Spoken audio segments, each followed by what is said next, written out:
igenekerezo rya 12 z'ukwezi kwa myandagaro uko umwaka utashe, amakungu arahimbaza umunsi mpuzamakungu wahariwe urwaruka ku isi. Muri uyu mwaka w'ibihumbi 2021 uwo munsi uzohimbazwa ku civugo mpuzamakungu kivuga kiti guhindura uburyo bwo gufungura ni ivyiyumviro bishasha vy'urwaruka ku buzima bwa kiremwa muntu n'ubw'isi yacu. Icivugo ku rwego rw'igihugu naco kikaba ari iki gikurikira: Urwaruka, kazoza k'igihugu kari mu minwe yacu.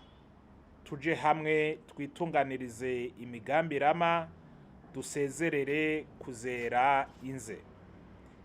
Ivyo vyivugo vyompi bituma habaho guhamagarira no gukeburira umuryango mpuzamakungu ndetse n'igihugu cacu gufata mu minwe hamwe no gukurikiranira hafi ibibazo bihanze urwaruka mu ntumbero yo gushira imbere no guha ikibanza ubushobozi bw'urwaruka mu iterambere, gutyo rubone kurwanya ubukene n'ubushomeri kandi ruteze imbere ibijanye no kubungabunga amagara y'abantu ku isi yose. Hano mu gihugu cacu aho bukera ku igenekerezo rya 12 myandagaro, Uburundi buzokwifadikanya n'ayandi makungu mu ntumbero yo guhimbaza uwo munsi mpuzamakungu wahariwe urwaruka. Ibirori vyo guhimbaza uwo munsi bikazoba vyatewe iteka na nyenicubahiro umukuru w'igihugu cacu c'u Burundi, General Major Evariste Ndayishimiye, umuhizi wa mbere mu iterambere ry'igihugu cacu. Ivyo birori bikazobera kw'ishure rikuru ry'ubuvuzi riri mu ntara ya Gitega, umurwa mukuru wa politiki. Bikazoba ku civugo kivuga kiti Urwaruka, kazoza k'igihugu kari mu minwe yacu.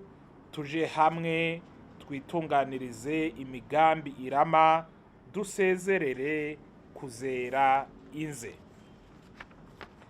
Turateye intege urwaruka ngo rubandanye kwitunganiriza imigambi yo kwiteza imbere, rwishingire amahinguriro, rwitabire ibikorwa vy'iterambere mu gutunganya imigambi yunguka n'ingoga kurusha iyindi, rugwanye amarigara no gusabiriza, rugwanye ubukene mu kwiteza imbere, rwongere ruteze imbere n'igihugu cagwibarutse.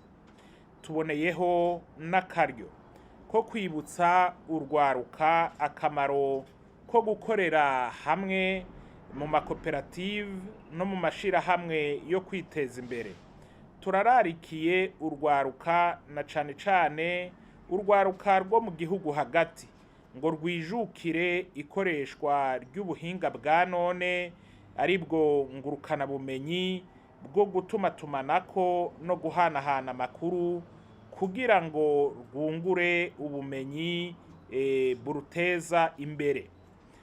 Mu kurangiza, Umushikiranganji bujejwe urwaruka, inkino n'imico kama y'Uburundi rurahamagariye amakungu n'urwaruka ryo soko ry'iterambere, rubasaba yuko rwo kwitegurira bimwe biboneka mu iterambere ry'igihugu na rirya leta nkozi, leta mvyeyi yiyemeje kurushigikira no kuruherekeza mu migambi yarwo no mu bikorwa vyo kwiteza imbere no guteza imbere igihugu cabibarutse.